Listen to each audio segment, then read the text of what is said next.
اس کے بعد آ جاتا ہے جنگ احد کے جو اثرات تھے، کیا مرتب ہوئے۔ ایک تو قریش کی مخالفت کی شدت میں جو تھی وہ کمی ہوگی، اور اہل مکہ نے چونکہ غزوہ احد میں مسلمانوں کو کافی، آپ کو پتہ، نقصان پہنچایا تھا، تو اس لیے ان کا جوش انتقام جو تھا نا وہ اس وقت بالکل مان پڑ چکا تھا، ٹھنڈا ہو چکا تھا۔ اور اس کے بعد وہ 3 سال تک وہ مسلمانوں کے مقابلے پر بالکل بھی نہیں کھڑے ہو سکے تھے، اور اس دور میں مسلمانوں کو ایک اپنی پوزیشن مضبوط کرنے اور دوسرے دشمنوں کو آپ کہہ سکتے ہیں کہ ختم کرنے کا موقع مل گیا۔ پھر یہود کی کھلم کھلا دشمنی جو تھی وہ شروع ہو گئی، یہود کے حوصلے بلند ہو گئے، اور انہوں نے کھلم کھلا مسلمانوں کی مخالفت کرنا شروع کر دی۔ اور یہود کے جو قبیلے تھے، بنو نذیر نے تو ایک آپ کہہ سکتے ہیں کہ بالکل ایک اوپن ایک رویہ اختیار کر لیا، اور پھر قبائل عرب جو فتح بدر کے وجہ سے دب گئے تھے،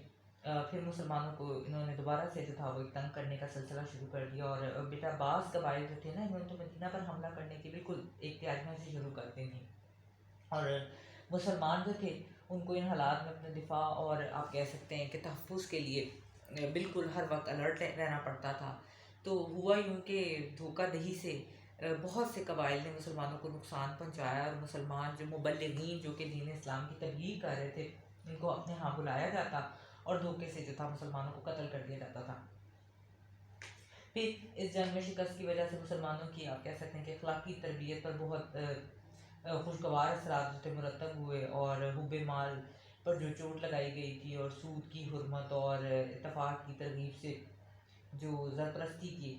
بت جو تھے ان کو اڑا دیا گیا، اور اطاعت رسول صلی اللہ علیہ وسلم کی اہمیت جو تھی نا وہ اس وقت مسلمانوں پر جو تھی وہ واضح کر دی گئی، اور رسول اللہ صلی اللہ علیہ وسلم کے حکم سے منہ موڑنے کا نتیجہ انہیں معلوم ہو گیا، اور کہ جیسے انہوں نے پاک صلی اللہ علیہ وسلم کی جو تھی وہ آپ صلی اللہ علیہ وسلم کا حکم نہیں مانا، تو اس سے ان کو نقصان اٹھانا پڑا۔ تو نیز قرآن پاک نے اس پہلو سے بھی مسلمانوں کی آپ کہہ سکتے ہیں کہ بھرپور تربیت کی۔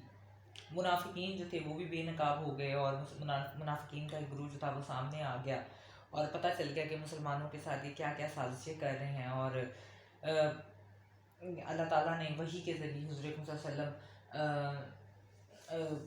پر جو اپنے آپ کہہ سکتے ہیں کہ وحی کے ذریعے اللہ تعالیٰ اپنے جو احکامات ہیں پاک صلی اللہ علیہ وسلم پر جو واضح کیے تھے، تو آپ صلی اللہ علیہ وسلم نے اپنے ارشادات سے اسی معنی کمزوری کا علاج کیا، اور خصوصاً اقدامات کے نتیجے کے طور پر جو اس وقت کے عام مسلمان جو تھے وہ پختہ ایمان کی دولت سے جو تھے فوراً مالا مال ہو گئے، اور اعتقادات جو تھے ان کے مضبوط ہو گئے۔ پھر جنگ احد میں کفار کی کامیابی سے جو تھے ان کے حوصلے بلند ہوئے، تو انہوں نے یہ محسوس کیا کہ اسلام جو ہے اس شکست کے باوجود جو ہے خوب ترقی کر رہا ہے، یعنی اسلام کو تو کوئی فرق ہی نہیں پڑ رہا، تو مدینہ پر فیصلہ کن انہوں نے آپ کہہ سکتے ہیں کہ حملہ کرنے کا جو تھا وہ ارادہ کیا، اور غزوہ احد میں ان کی کامیابی کی وجہ سے جو عرب قبائل جو تھے نا انہوں نے بھی ان کا ساتھ دیا،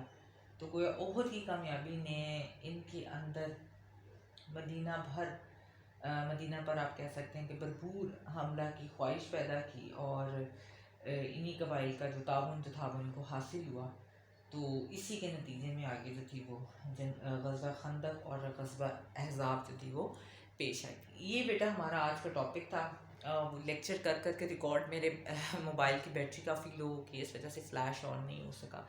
یہ میں نے آپ کو اس کے اثرات بتائے جو کہ جنگ احد سے مسلمانوں کو جو بھی اثرات جو مرتب ہوئے، اور جو بھی مسلمانوں نے ایک لیسن سیکھا کہ انہوں نے جب نبی پاک صلی اللہ علیہ وسلم کی نافرمانی کی تو اللہ تعالیٰ نے ان کو شکست جو تھی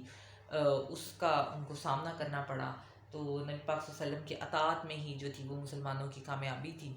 تو یہ ہمارا آج کا ٹاپک تھا۔ کل انشاءاللہ تعالیٰ ہم غزوہ خندق اور غزوہ احزاب کے بارے میں پڑھیں گے۔ اپنا بہت سارا خیال رکھیے گا، اور اپنی اٹینڈنس کے بارے میں بیٹا ونس اگین میں آپ کو کہہ رہی ہوں ویجیلنٹ ہو جائیں۔ تھینک یو ویری مچ، اللہ حافظ۔